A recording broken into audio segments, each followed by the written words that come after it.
I was a fast bowler. I was a fast bowler, man. What a fast? No. Genuine fast bowler.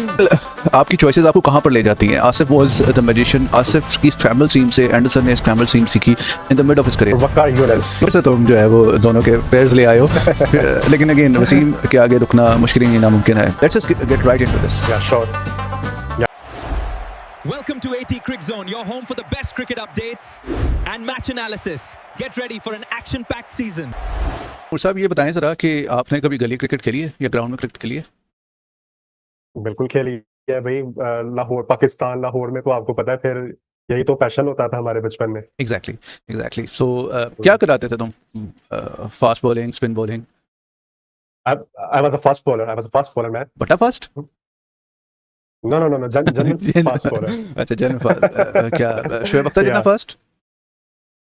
नहीं, उससे थोड़ा कम. उससे थोड़ा सा कम. अच्छा सही. कितने ओवर्स करा लेते थे एक वक्त में? मतलब स्पेल जो होता था 2 3 4 5 6. यार, पहली बात है कि जो गली क्रिकेट में आपको पता है, एक तो ओवर्स भी कम होते हैं ओवरऑल, और कराने को मेरे ख्याल से 3 या 4 ही ज्यादा से ज्यादा होते थे. सही है. इससे ज्यादा नहीं कराए जाते थे. तो इमेजिन करो हाँ, कि इससे ज्यादा फास्ट नहीं. बॉलर जो टेस्ट मैचेस में 10 12 ओवर का स्पेल डालते हैं, वो कितना उसके लिए फिटनेस रिक्वायर्ड होती होगी, और ऑब्वियसली उसमें स्टैंडर्ड कितना हाई रखना पड़ता है आपको. तो हमारी आज की वीडियो भी फास्ट बॉलर्स के ऊपर है, because fast bowling was dam fast bowling was damn tough. Fast bowling is damn tough because it's not a kids play. ये बच्चों का खेल नहीं है. तो उस लिहाज से मुझे लगता है कि आई थिंक जब भी हम शोबा क्रिकेट के सबसे मुश्किल शोबे की बात करेंगे, सबसे मुश्किल एस्पेक्ट की बात करेंगे, तो वो फास्ट बॉलिंग का शोबा होगा. तो उस लिहाज से आई थिंक जो फास्ट बॉलिंग का शोबा है वो हमेशा से आई कैचिंग भी रहा है. बहुत ज़्यादा उसके बारे में बात होती है क्रिकेट में, और आज की वीडियो भी हमारी इसी के मुतालिक है. दिस और दैट की सीरीज़ को हम कंटिन्यू करेंगे, और आज हम दिस और दैट में सेलेक्ट करेंगे बेहतरीन fast bowler.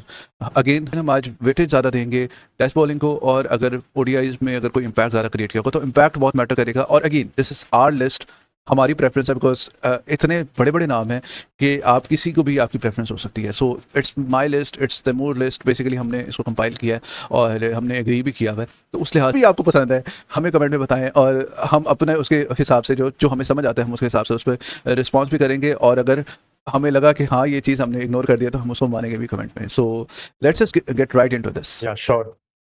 Yeah, let me give you some names to get started with. So yeah. Okay. जी, तो फर्स्ट ऑप्शंस हैं बैकनर और Shoaib Akhtar. Shoaib Akhtar. Okay. So Wagner is out. Shoaib Akhtar and Nathan Bracken. Again Shoaib Akhtar, there is no comparison. बहुत huge impact था शोएब अख्तर का. Good. Okay, so Bracken is out as well. Shoaib Akhtar and Lee. I think इसमें जो सबसे important चीज़ है कि longevity को देखते हुए और फिटनेस को देखते हुए we have to give it to Lee, because I was a big fan of Shoaib Akhtar, लेकिन उनकी इंजरीज का बहुत ज़्यादा मसला रहा है, और इस वजह से I have to give it to Brett Lee. Okay, so Shoaib Akhtar is out. Lee and Bond. Again I think Bond का मेरे बहुत ही फेवरेट बॉलर है. मतलब जितना खेले बहुत ही मुझे पसंद आया उनका खेल, लेकिन अगेन बहुत ज़्यादा इंजरी से वो इफेक्ट रहे हैं, और इवेंचुअली इस वजह से Lee is the winner. Okay. Lee and Saudi.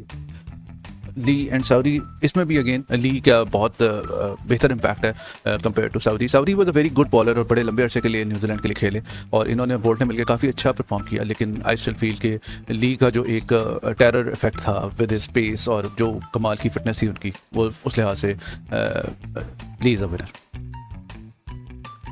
Okay. So Lee or Ambrose. I mean दोनों बहुत इंटिमिडेटिंग थे.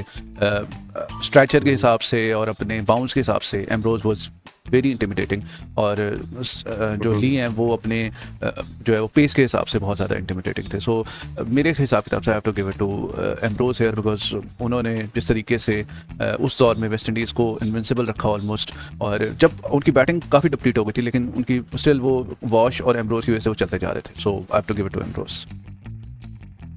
Okay, so Lee's finally out. Ambrose or Flintoff?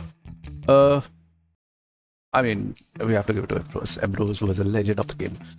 Flintoff was good, but Okay. Sure.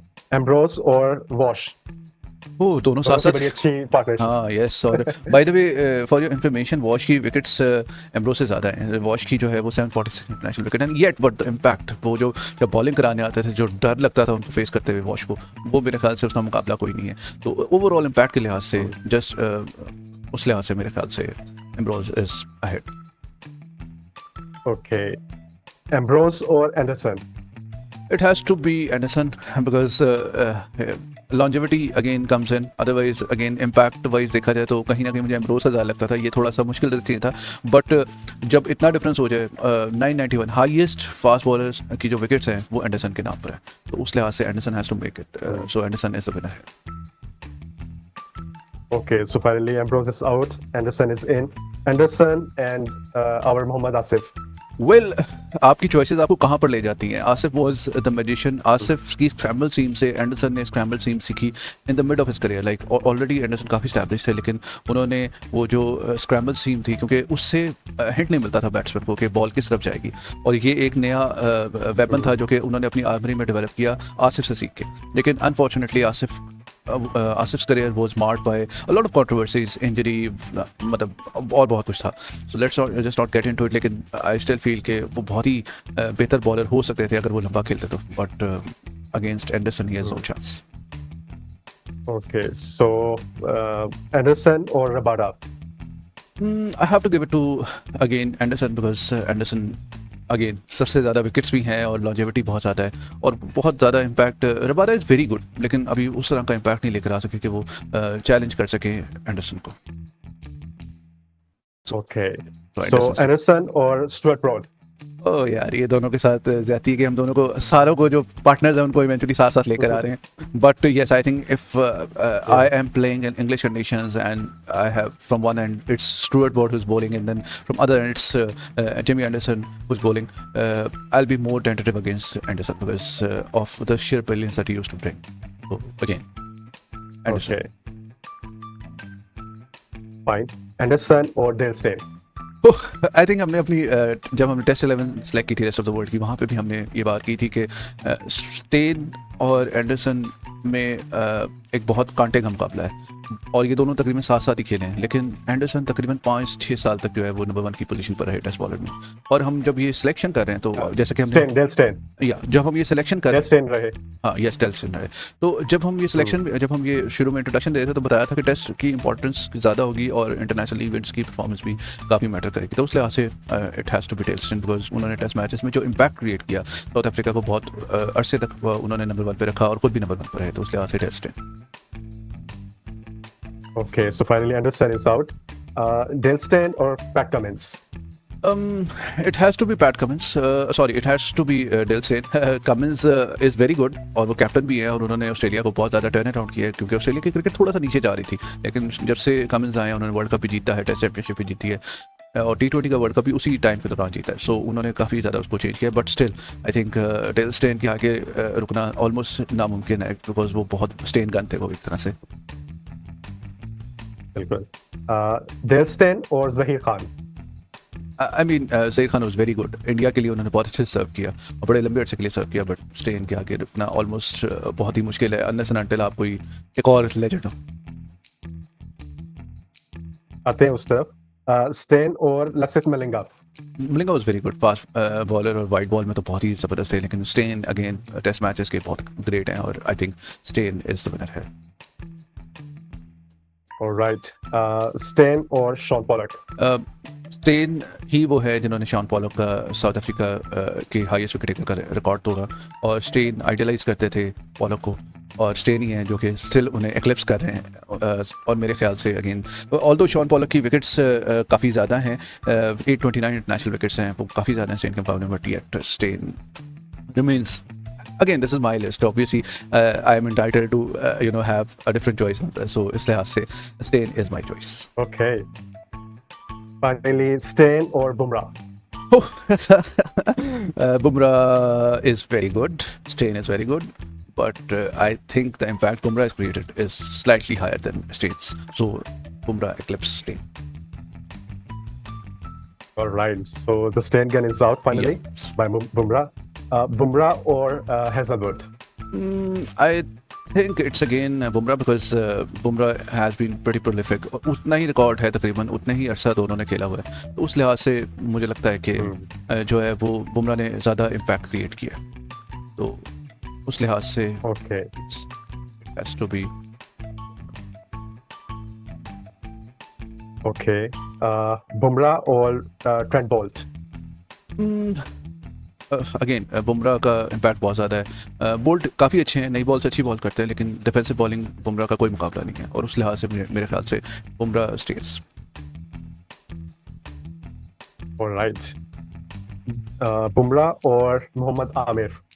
Aamir could have been better, लेकिन again हम existing scenario पे बात करेंगे. जितनी international cricket उन्होंने खेली, Amir had a great potential, लेकिन वो 5 साल के लिए क्रिकेट से आउट रहे और इवेंचुअली उसका इम्पैक्ट हमें नजर भी आया, तो उस लिहाज से I mean Bumrah is way better. Bumrah को चैलेंज करने के लिए कोई बड़ा प्लेयर ही चाहिए. And he's coming right away. Bumrah or Wasim Akram? You know the answer, by the way. We had a video on this where we compared Bumrah and Wasim Akram, and I felt कि longevity के हिसाब से और जितना amount of cricket खेली है, और international के साथ साथ काउंटी भी वसीम ने बहुत खेली है, तो अब अगर IPL है तो पहले काउंटी होती थी, तो उस लिहाज से आई थिंक वसीम की longevity और इम्पैक्ट भी उन्होंने काफ़ी अच्छा क्रिएट किया पाकिस्तानी क्रिकेट के लिए, so I think it's Wasim Akram. All right. So the modern legend is out. Now we have Wasim or Stark. दोनों बहुत अच्छे हैं, दोनों लेफ्ट आर्मर्स हैं, दोनों स्टार्क की बहुत सारी गेम इन्हीं के अराउंड है, मतलब वो बहुत सारा सीखे हैं वसीम अकरम से, और वसीम अकरम ने उन्हें सिखाया भी है, और लेकिन I think Wasim is the boss and Wasim is the teacher, और teacher wins. All right. So the next is Wasim or Chamin Nawaz. Vaas was really good, Vaas was really good actually, और बड़ी अरसे तक बहुत अच्छी क्रिकेट खामोशी के साथ खेलते रहे, बहुत बड़ा नाम नहीं है, लेकिन अगेन वसीम के आगे चांस मुश्किल है. Okay. Wasim or Waqar Younis. फिर से तुम जो है वो दोनों के पेयर्स ले आए हो, लेकिन अगेन वसीम के आगे रुकना मुश्किल ही नहीं, नामुमकिन है, because Wasim just makes a cut for me. Wasim is the best, क्योंकि हमने ये जो बॉलर्स लिए हैं अगेन वो पोस्ट 1992 हैं या 1990 है, तो उस लिहाज से Wasim has to be the best in my All right. All right. So अब जो है वो मैं टफ कंपैरेटर ला रहा हूँ, Wasim and Glenn McGrath. I mean बहुत ही टफ कंपटीशन है, और तुम्हें पता है हाईएस्ट नंबर ऑफ विकेट्स में भी अगर कंपैरिजन किया जाए तो मैकग्रा की जो है वो 949 विकेट्स हैं, जो कि दूसरे नंबर पे हैं आफ्टर एंडरसन, और तीसरे नंबर पे कौन है? वसीम अकरम 916. तो हमने एंडरसन को लोअर इम्पैक्ट की वजह से वाइट बॉल क्रिकेट में इतना इम्पैक्ट नहीं क्रिएट कर सके, और फिर रेड बॉल क्रिकेट में लॉन्जेविटी ज़्यादा थी, लेकिन एक वक्त में इम्पैक्ट कम था, तो इसलिए हमने उनको साइड पे कर दिया. लेकिन जब हम मैकग्रा और वसीम की बात करते हैं तो लॉन्जेविटी भी थी, और लंबा भी खेले, और नंबर ऑफ विकेट्स भी ऑलमोस्ट एक जैसी हैं, तो फिर किसको सेलेक्ट किया जाए? तो मेरे ख्याल से आई स्टिल फील के, क्योंकि शायद मैं एक हल्का सा पार्शलिज्म भी आ जाता था यहाँ पर, क्योंकि हमने वसीम को देखा बड़े होते हुए, और वो हमारे आइडल थे, जब हमने उन्हें बॉलिंग कराते वो किसी भी सिचुएशन से पाकिस्तान को मैच जितवा देते थे. और फिर ये कि उन्होंने एक तरह से क्रिकेट को पाकिस्तान में जो है ना वो बहुत ज़्यादा अरूज पर लेकर गए, उन्हीं के बाद से उनको देखते हुए बहुत सारे फास्ट बॉलर निकले, तो आई थिंक वो एक बहुत बड़े चेंज थे, कैटलिस्ट थे पाकिस्तान में फास्ट बॉलिंग के लिए चेंज आने में, अलॉन्ग विद इमरान खान. तो इमरान खान उनको लेकर आए, और वो जो बैटन रेस थी उसमें वो जो है वो उसको आगे लेकर चले वसीम अकरम. तो और वसीम अकरम ने फिर 92 का वर्ल्ड कप भी जितवाया, और उसके अलावा पाकिस्तान की क्रिकेट में कैप्टनसी भी काफ़ी अर्से तक की. और फिर वसीम अकरम का बेस ग्राउंड जो है वो पाकिस्तान था, जहाँ पे फास्ट बॉलर्स को इतनी असिस्टेंस नहीं होती थी, whereas McGrath used to play in Australia, जहाँ पे उनको ज़्यादा असिस्टेंस मिलती थी. तो उस लिहाज से मुझे लगता है कि Wasim Akram, you have to give it to Wasim Akram for playing on this low soil pitches in Pakistan and yet being the best and the third highest wicket taker, fast bowler in the history of cricket. I think Wasim Akram for me is the clear winner here. So in my opinion, yeah, So Wasim Akram. that's it. Our winner is Wasim Akram. Yes. Cool. Yes. So with that, I think All right. it was a fun series. I really enjoyed it, and there were so big names. I mean, हमने spinners किए थे, तो there were two so big names कि आप उनके आगे किसी को चांस ही दे सकते थे, लेकिन फास्ट बॉलर्स में हर एक की अपनी ओपिनियन हो सकती है. So in my opinion, Wasim is the best. In your opinion, maybe someone else, and anyone else opinion, maybe someone else. So बहुत सारे बड़े नाम हैं, और बड़ा एक मुश्किल था इनमें से फिल्टर आउट करना, but my choice is Wasim. What's yours? Do let us know, और हम कमेंट में इस पर डिस्कशन करते हैं. चैनल को सब्सक्राइब करना ना भूलिएगा, और इंशाल्लाह मिलते हैं next video. Bye bye. Thank you.